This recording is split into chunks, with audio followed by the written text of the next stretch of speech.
পৃথিবীর ঋতুচক্রে তখনও গ্রীষ্মের শুরু। অকর্ষিত ফুলে ফুলে ধরত্রী ফুলময়, কর্ষিত ফলে ফলবতী। পৃথিবী তখনও দরিদ্র, মানুষ তখনও শ্রমের ওপর নির্ভরশীল। বিদ্বেষ অচেনা, বিভেদ অপরিচিত, মৃত্যু অস্তিত্বহীন। এক বিকেলে হঠাৎ শুরু হলো ঘূর্ণিঝড়। আকাশে খুব দ্রুত বেগে মেঘের সঞ্চার হলো। প্রচন্ড ঝড়ের তাণ্ডবে গাছ ভেঙে পৃথিবীতে ঘটল প্রথম মৃত্যুপাত। সাথে সাথে ভবলীলা সঙ্গ হলো গাছের তলে আশ্রয় প্রার্থী দুজন মানুষের। একসাথে পৃথিবীর বুক থেকে চিরতরে সরে গেল তিনটি তরতাজা প্রাণ। মানুষের কাছে মৃত্যু তখনও অপরিচিত। একটি বৃক্ষ সহ দুটি মানুষের মৃত্যুতে তারা বিস্মিত, ভীত ও বিমূঢ় হয়ে গেল। লোকালয়ে ভীতির ছায়া নামল। জীবন যে অনন্ত নয়, মানুষ যে দুর্বল এবং মৃত্যুর অধীন, তা প্রথম জানল। মানুষ প্রথমবারের মতো মাটি খুঁড়ে মৃতদের কবর দিল। গায়ের সবাই মৃত্যুর ভয়ে ভীত। গায়ের শিশু কিশোর নবীন প্রবীণ নির্বিশেষে সকলেই কবরের পাশে জড়ো হয়েছে। মৃত্যু তাদেরকে সংঘবদ্ধ করল। তারা সর্বসম্মত হলো সবাই দলবদ্ধভাবে থাকবে। কিন্তু সামান্য ভুল বোঝাবুঝি থেকে মারা গেল পাশের গায়ের মা ছেলে। এক কুচক্রী স্বার্থান্বেষী নেতার প্ররোচনায় কবরখানা গা শিকার হলো পৃথিবীর ইতিহাসের প্রথম দাঙ্গার। বিপুল অগ্নিকাণ্ডে পুরো গ্রাম দাউ দাউ করে জ্বলে ছাই হয়ে গেল। পরদিন বেঁচে যাওয়া এক অবলা নারীকে দেখা গেল তার মৃত সন্তানদের জন্য কবর খুঁড়তে। নগ্ন মায়ের বুকে নগ্ন মৃত সন্তান। দাঙ্গা পরবর্তীতে শুরু হলো অসহায় মানুষের বেঁচে থাকার এক লড়াই, এক সংগ্রাম। আজকে যে বইটা নিয়ে আমরা কথা বলবো তা হলো মৃত্যুর জন্ম ও মৃত্যু। আজকে কথা বলছি মৃত্যুর জন্ম ও মৃত্যু এই বইটা নিয়ে। শাহজাদ ফেরদাউসের লেখা চমৎকার একখান বই, ওপার বাংলার বই। এই বইটা প্রথম পড়ার জন্য আমাকে বলেছিল আমার এক বড় ভাই, এবং প্রথম আমি একটু দ্বিধান্বিত ছিলাম যে বইটা কেমন হবে। এর আগে নাম শুনিনি যেহেতু, তার মানে মানুষজন এটা নিয়ে আলোচনা করেনি। তারপর বইটা পড়া শুরু করলাম এবং তারপরে এই অদ্ভুত রকম একটা ঘোর লাগা কাজ করলো। এবং এই বইটার ভেতরে ওপার বাংলার যে বই, প্রথম যে সংস্করণ, সেই সংস্করণের প্রচ্ছদের প্রতিচ্ছবি দেওয়া আছে। সত্যিকার অর্থে আমার এই প্রথম সংস্করণের প্রচ্ছদের প্রতিচ্ছবিটাই বেশ ভালো লেগেছে। এটা হচ্ছে খারাপ ব্যাপারটা এরকম না, খুব সাধারণের মধ্যে অসাধারণ বললে বোধহয় খুব একটা অত্যুক্তি হবে না। ছোট একটা বই, খুব একটা বড় না, কলে বরে খুবই সামান্য, পড়তে খুব একটা বেশি সময় লাগবে না। এই ধরেন 150 পৃষ্ঠার একটু বেশি হবে। এই গল্পটা নিয়ে যদি আমরা একটু আলোচনায় আসি, লেখক উপন্যাসে একদিকে মানব সভ্যতার অমনুষ্যত্বের দিকটা তুলে ধরেছেন, করুণ চিত্রে বর্ণনা করেছেন। অন্যদিকে সূক্ষ্মভাবে তাদের দুর্বিষহ জীবনের একটা চমৎকার মনোবিশ্লেষণ করেছেন। অদৃশ্য জগৎ চিরন্তন সত্য এবং অদৃশ্য জগৎ অপরিবর্তনীয়, পূর্ণ। দৃশ্যমান জগৎ তারই একটা অপূর্ণ প্রতিচ্ছবি।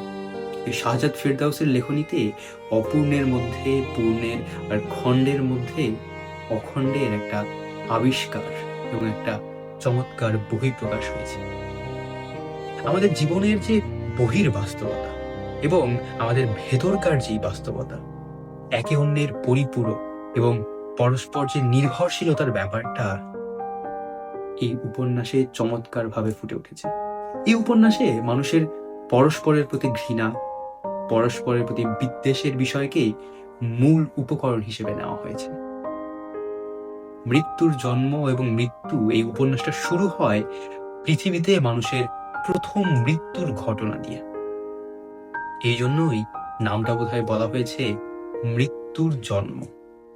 এবং তারপরে জন্ম থেকে শৈশব, যৌবন, পৌরত্বে গিয়ে জরা, মৃত্যুর কবলে না পড়া মানুষ প্রথমবারের মতো জীবনের নশ্বরতা সম্পর্কে জেনে কিরকম ভীত আর হতবিহ্বল হয়ে পড়ে তার আলোকপাত কাহিনীর শুরু। লেখক একেবারে পরিপক্ক হাতে নির্যাতিত মানুষের পুরো জীবন জুড়ে যে সংগ্রামী রূপ তুলে ধরেছেন তা সত্যিই প্রশংসনীয়।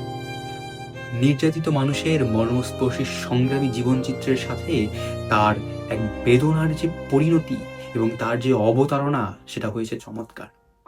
উপন্যাসের সবচেয়ে শক্তিশালী দিক হচ্ছে মানব জীবনের অপ্রকাশ্য চিরসত্যের বর্ণনা। লেখক এমন অপ্রকাশ্য সত্য বিষয়কে রূপকের মাধ্যমে জীবনের পুরো খণ্ডচিত্রে একেবারে দুঃসাহসিকতার সাথেই প্রকাশ্যে এনেছেন। উপন্যাসের শুরুটা কিছুটা ধীরে হলেও মোটামুটি 50 পৃষ্ঠার পর পুরো কাহিনী একেবারে মাকড়সার জালের মতো বিস্তৃত হতে থাকে এবং পুরো গল্পের ঘটনাটা একটা সরল রেখার মতো এগিয়ে গেলেও লেখা কাহিনী যথেষ্ট গতিশীল।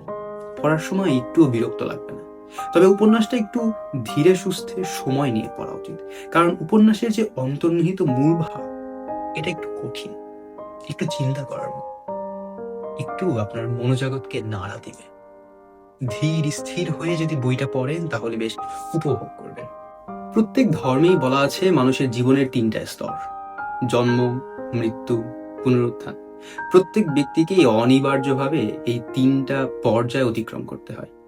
আলোচ্য উপন্যাসের একেবারে শুরুতে লেখক মানব জীবনের 2য় স্তর, মৃত্যুর প্রয়োগে মানব চরিত্রের যে দুর্বলতা, যে অসহায়ত্ব, এবং একেবারে শেষের দিকে প্রথম স্তর মানে জন্মের প্রয়োগে তাদের বেঁচে থাকার আশা, সংঘবদ্ধতা এবং দৃঢ়তার পরিচয় নিপুণভাবে একেবারে তুলির আঁচড়ে সুন্দর করে এঁকেছেন। উপন্যাসের চরিত্রগুলোর নাম মা, ভাই, দ্বিতীয় ভাই, তৃতীয় ভাই, আব্বা, বোন, নেতা এরকম ভাবে রাখা হয়েছে। মানে নাম পুরুষ ব্যবহার করে চরিত্রগুলোর উপস্থাপনা একটু ভিন্নধর্মী ছিল। আপনি একটু চিন্তা করেন তো, শেষ কবে এরকম নাম চরিত্রের মাধ্যমে কোনো একটা উপন্যাস পড়েছেন, এবং তাও যদি এরকম ভারী একটা চিত্রে ভারী একটা আবহ লেখা হয়ে থাকে তাহলে কেমন লাগবে? এই বইটাতে ঠিক সেই ব্যাপারটাই ঘটেছে। উপন্যাসের প্রথম 1/3 মানুষের স্বাভাবিক জীবনযাত্রা আর পৃথিবীর প্রথম মৃত্যু এবং মৃত্যুর পরবর্তীতে তাদের অনিশ্চিত জীবনের অস্তিত্ব নিয়ে যে চিন্তা ভাবনা ফুটে উঠেছে, সেটা প্রকৃতপক্ষে আপনার মনোজাগতিক চিন্তা ভাবনার ভিতকে নাড়িয়ে দিবে। এবং পরবর্তী 2/3 তাদের চিন্তা ভাবনার বিকাশে যুদ্ধের নৃশংস ভয়াবহতা, অমানবিক কার্যকলাপ এবং সুযোগ সন্ধানী মানুষের সর্বগ্রাসী শোষণে বিপর্যয় বিধ্বস্ত পৃথিবীর কলঙ্কিত ইতিহাস সুন্দরভাবে কল্পনা করা হয়েছে। পর্যায়ক্রমে উপাখ্যানের বিস্তারের সাথে দুর্দান্ত লেখনী শৈলীতে নেতৃত্ব, দেশ, জাতি, জাতি সম্প্রদায়, দাঙ্গা, যুদ্ধ প্রভৃতি বিষয়ে মানুষের সম্যক ধারণা এবং তার অপপ্রয়োগে অপব্যবহারের যে প্রয়াস চমৎকারভাবে ফুটে উঠেছে।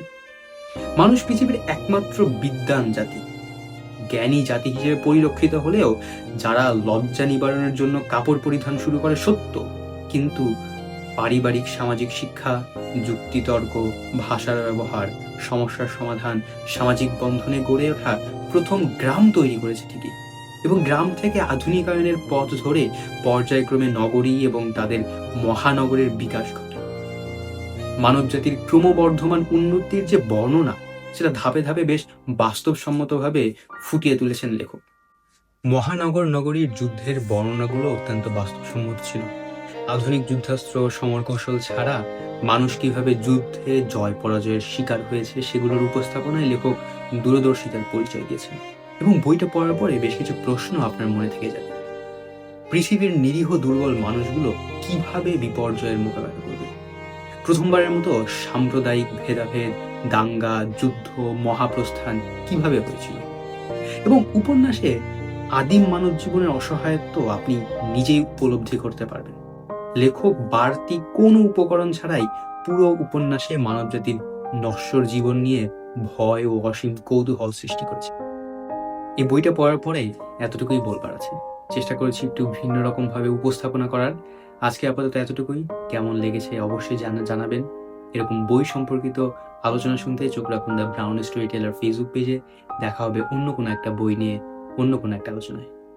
আপাতত সে পর্যন্ত, সাইন্স অফ।